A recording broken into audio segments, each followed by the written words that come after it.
My name is Dr. Victoria Katasi. I am a specialist treating children with brain and spine cancers and blood disorders. I'm also a health and wellness expert.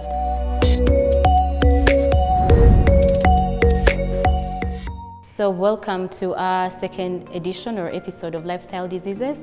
Today we are going to talk about smoking and the diseases that are connected to it, especially lung cancer.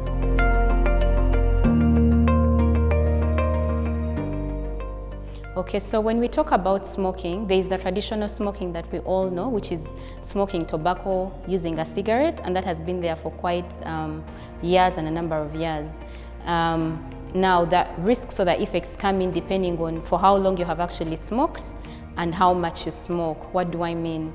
That somebody who has been smoking for 10 years, okay, has a higher risk of getting all these illnesses that are related to smoking as compared to somebody who has only been smoking for a year or two. But also, if two people have been smoking for 10 years and one person smokes 10 cigarettes a day, another person smokes 2 cigarettes a day, because the person who smokes 10 cigarettes a day also has a higher risk of getting all these diseases or illnesses that are related to smoking as compared to somebody who smokes the 2 cigarettes a day.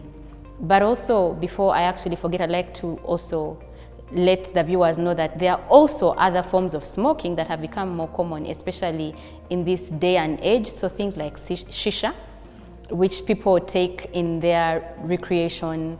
And also right now in the market, we have what we call vaping. And so a lot of teens actually use these, but the effects are still the same because we are also having the carcinogens in these substances as well.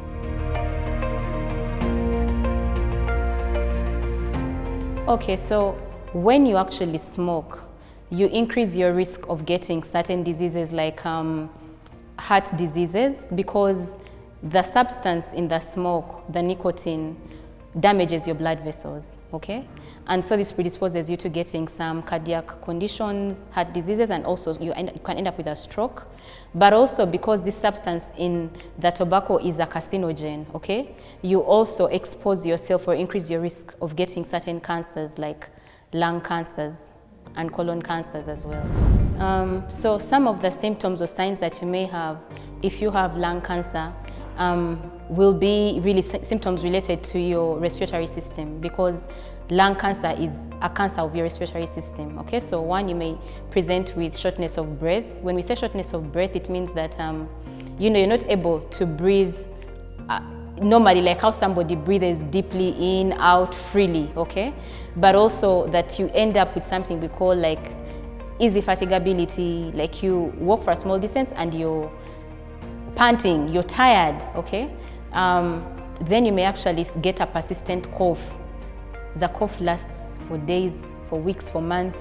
You go to hospital, they check for TB, you don't have TB, okay? Think lung cancer. And in addition, especially when you start to cough blood, what we call, you have this blood-stained sputum, okay? That can also be one of the signs that you will have in somebody who has lung cancer. And then other things like weight loss, okay? Unexplained fevers that are prolonged for a long time. Some of those big symptoms that we get in some other cancers as well may happen.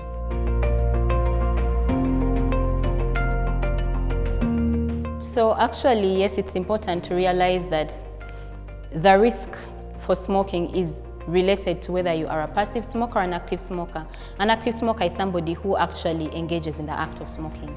A passive smoker is somebody who does not directly engage in the act, but indirectly inhales the smoke. So maybe you live with a spouse who is a smoker, or one of your parents is a smoker, okay, something like that. You live in an environment where people are constantly smoking, and so you're taking in that smoke as well.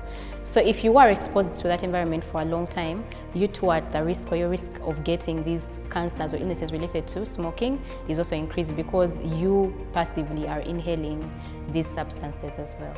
First of all, I would like to speak to anyone who is out there who is an active smoker that smoking is not a good habit because, like we have said, it comes with a lot of consequences. However, it is something that you can actually break or a habit that you can actually get away from, and it's never too late. Wherever you are, you can start right now. And if it's something that you find difficult, you can engage a therapist, okay? Because medically, there are ways that we can help you to actually break the habit of smoking.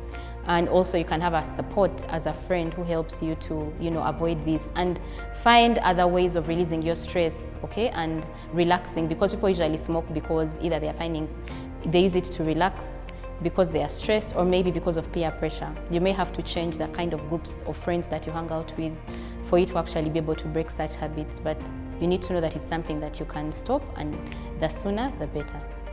Okay, so, and in case you're interested in working with me, my contacts will be in the link below the bio, so you can reach out to me and we can have a chat or a discovery call or a meetup and see how I can help you.